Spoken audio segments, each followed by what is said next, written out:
And the reason I think I can get through this is something I learned while Becky was in hospice house. And just a steady stream of visitors came in, and somewhere along the line the question would come up, well, how'd the two of you meet, or whatever. And no matter what kind of a down mood I might have been in, before they asked that question, I was in a good mood when I got to tell the stories. And so I'm thinking that I can do this, but if I can't, Sandy's going to come in and take over for me. And I'm going to read this because Becky would tell you that sometimes I get to digress and get off the subject. I could miss a whole page here or something. And so I'm reading this, and just bear with me. I don't really remember the first time I saw Becky, but I definitely remember the first time I talked to Becky. It was in the lab of the old science building at Union College in Lincoln, Nebraska. It was the school year of 67, 68, so you know how far back we go in this story. Several of us were working on a lab project in the room there when Becky started a conversation. She shared with us that she was Amish. And since the Amish did not have a school of their own, she had come to Union College to become an Amish priestess and return to her people and minister to them.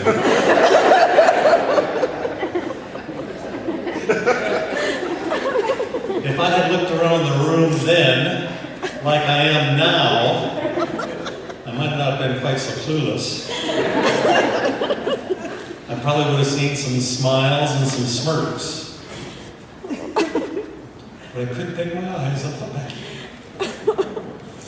Soon after that conversation, her boyfriend came to the lab door.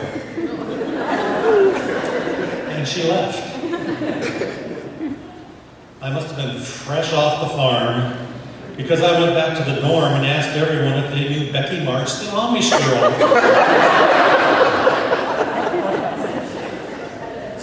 Several seemed to know a Sandra March and a Glenda March, but they weren't Amish, so no clue. I don't know when I found out that our first conversation together was a complete fabrication. But it put Becky square in the middle of my radar. God had a plan. It wasn't until the end of that school year when each of us were asked to represent Union College to the seniors visiting for college days from our respective academies. For Becky, it would have been Sunnydale Academy, over near Centralia, Missouri. For me, it was Maplewood Academy up in Minnesota, near the Twin Cities, that God brought us together again. As a representative, we were able to sit at a table together and talk with each other. Although, strangely enough, neither one of us have any recollection about what. Everything just seemed to fade into the distance when Becky was around. Sometime shortly after that, I managed the nerve to ask her for our first date. She accepted, and we went to a movie for a class benefit at College View Academy. Apparently, again, we only had eyes for each other, since, once again, neither one of us knew what the movie was. We dated throughout the summer and throughout our sophomore year. During this time, I got to visit Becky and her family several times at Sunnydale. On my first visit, I was in the bathtub, and an arm with a glass of water poked through the window above the tub. And I was hit by the icy cold liquid. I jumped out of that tub, got dressed as fast as I could, and I went to find Becky. It seemed that several people were in on the joke.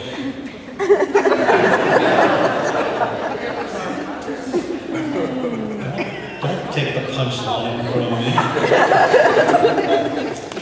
It seemed that several people were in on the joke, and all were pointing to Becky's mother, Myrna. Apparently that was Myrna's way of welcoming the new boyfriends. It became clear where Becky got her sense of humor. We were married on June 15th, 1969, but our finances were such that it dictated that I finish school at Northern State Teachers College in Aberdeen, South Dakota. South Dakota being my home state, and the tuition there cheaper than what Union was. It was during this time in South Dakota that our family grew to include our beautiful daughter, Tracy. And our lives were changed forever, for the better. God had a plan.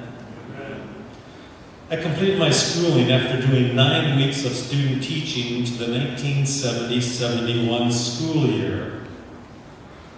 I remember how I hated to tell Becky the news that I was not going to graduate in my senior year, but would have to finish the following year because we just couldn't get the student teaching done. She had worked several odd jobs to help put me through the school. We both knew it would be a very difficult situation to find a teaching job 9 weeks into a new school year. God had a plan. After much prayer, we decided that we wanted to be in church work, and we headed back to Lincoln, Nebraska. We had no idea if there were any job openings, but we knew that we could stay with my sister, Sandy. Where are you, Sandy? I've lost you. There you are. And her husband, Forrest, for a few nights, or however long it took us to find a place to rent for ourselves. I remember it being a Monday night. We pulled into Lincoln outside of Sandy's house, and she came running down the stairs. She said, "Get your clothes changed. There's 2 people looking for teachers."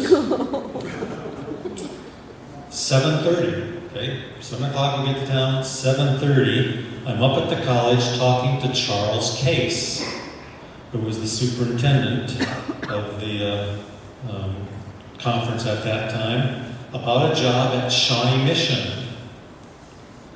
Now, I had grown up on an Indian reservation in South Dakota, and I did not think it would be a problem to work at a mission in Kansas.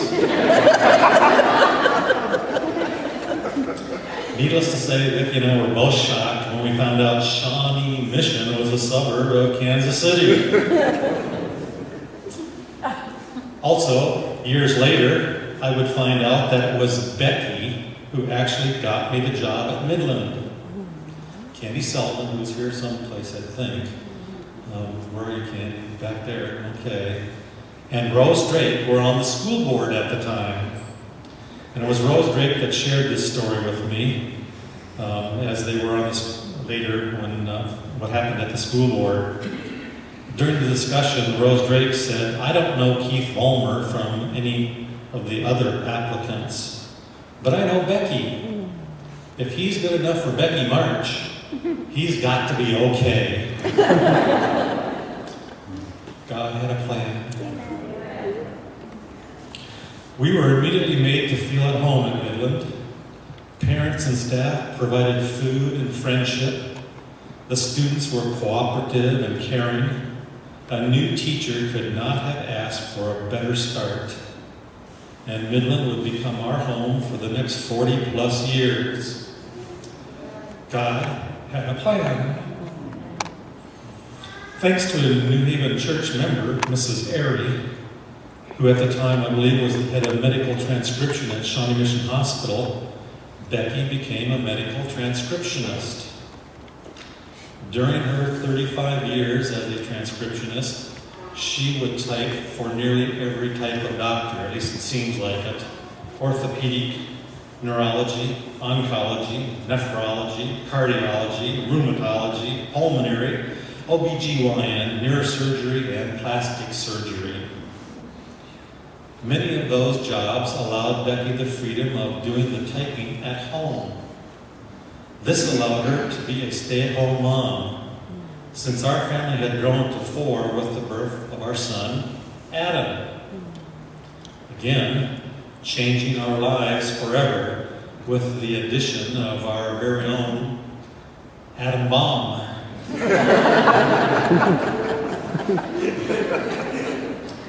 Becky always wanted to be there for our children, and I believe she always was. She always put them first in whatever was going on in our lives. And with the addition of grandchildren, Paige, Aiden, Peyton, Roman, later Jennifer's children, Eli and Meadow, as well as Sheila's son, Jacob, Becky's desire to be there for the family grew as she provided love and support for each one of us. God had a plan.